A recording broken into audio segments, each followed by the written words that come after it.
Assalamualaikum warahmatullahi wabarakatuh. Halo semuanya, kami dari kelompok 9 Proyek Biologi Sel dan Molekuler akan menjelaskan tentang pelepasan interleukin 1 beta dan apoptosis melalui aktivasi caspase 8 sebagai respon pneumosit terhadap infeksi SARS-CoV-2. Berikut merupakan anggota dari kelompok kami.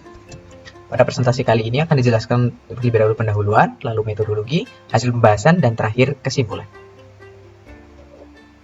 Pendahuluan. COVID-19 pertama kali menyebar di Wuhan, Cina pada Desember 2019 dengan masa inkubasi 2-14 hari.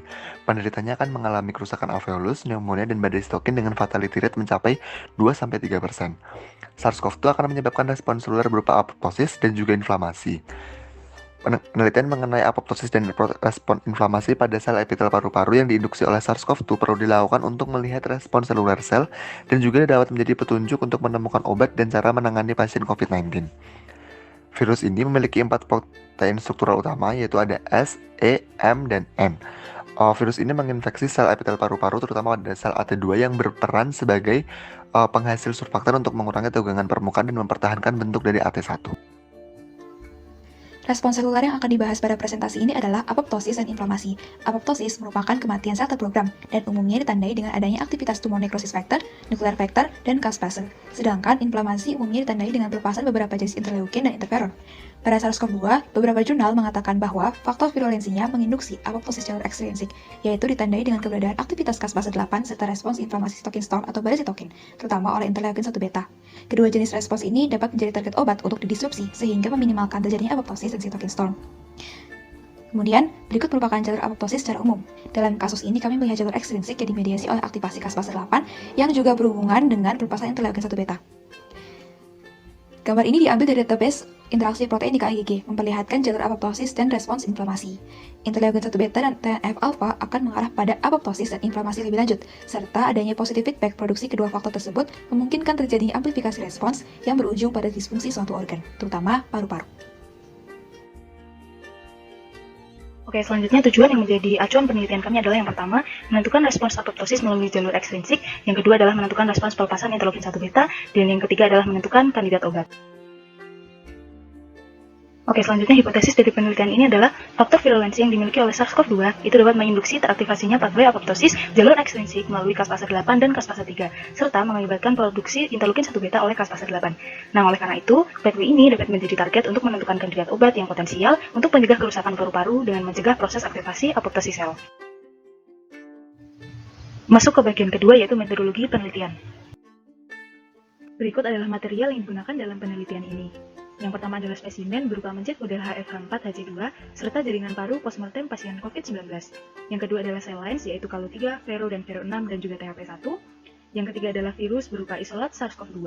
Dan yang keempat adalah antibodi dan reagen yaitu antikaspase 1, 3, 8, dan 9, inhibitor dan juga DAPI, LPS serta STS. Metodologi yang digunakan diawali dengan uji respon inflamasi dengan menginfeksikan isolat SARS-CoV-2 ke sel Calu3 untuk dihitung sekresi sitokin dan kemokin seiring waktu dengan qRT-PCR dan maturasi interleukin 1 beta dengan Western blotting.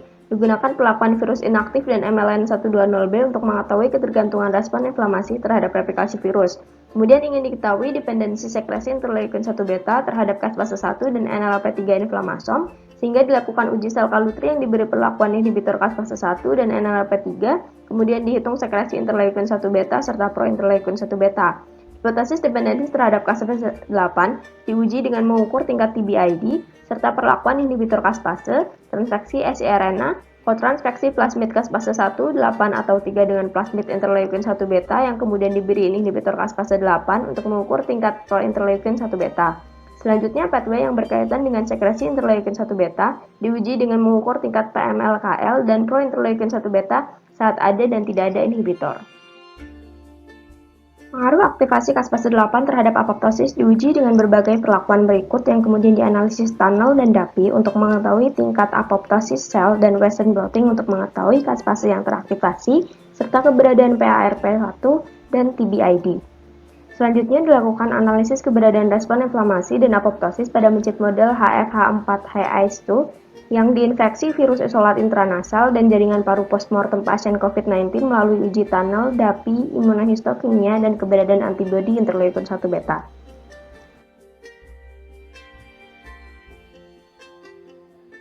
Dari penelitian diperoleh respon inflamasi yang diinduksi oleh SARS-CoV-2 berasosiasi dengan proses replikasi virus dan aktivasi pathway nuklear faktor Kappa B.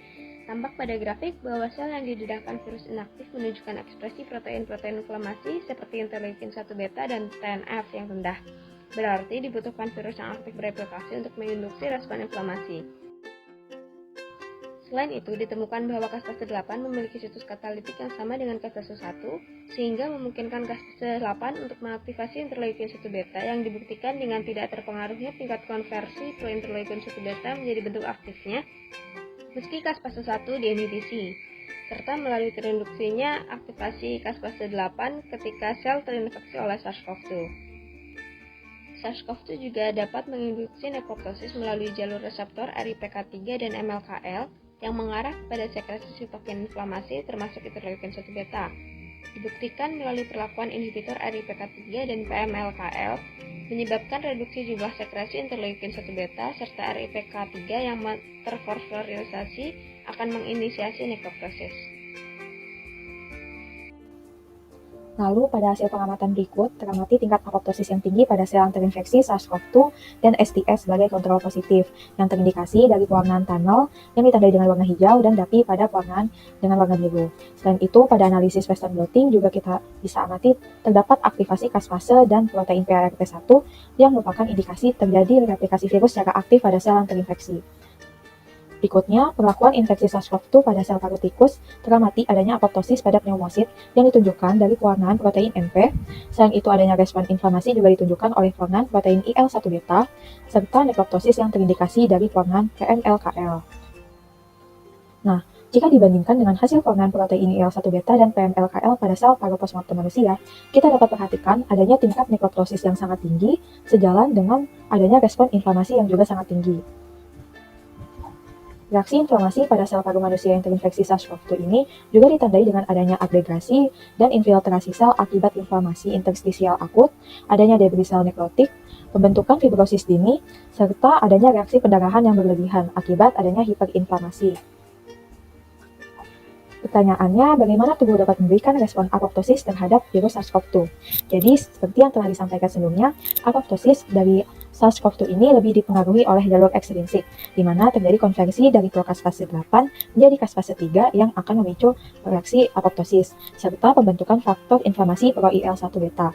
Namun, caspase 8 ini juga dapat menginduksi apoptosis secara langsung melalui aktivasi protein BID yang menginduksi stres oksidatif melalui pelepasan sitokrom C dari mitokondria. Selain itu, respon apoptosis pada sejumlah sel juga melibatkan peran ORF3A sebagai amplifikator. Nah, infeksi dari SARS-CoV-2 ini juga dapat dikenali oleh protein TLR yang akan memicu ekspresi IFN, sehingga mengakibatkan adanya peningkatan sitokin yang menyebabkan adanya vasodilatasi endotelium sehingga menyebabkan kerusakan jaringan.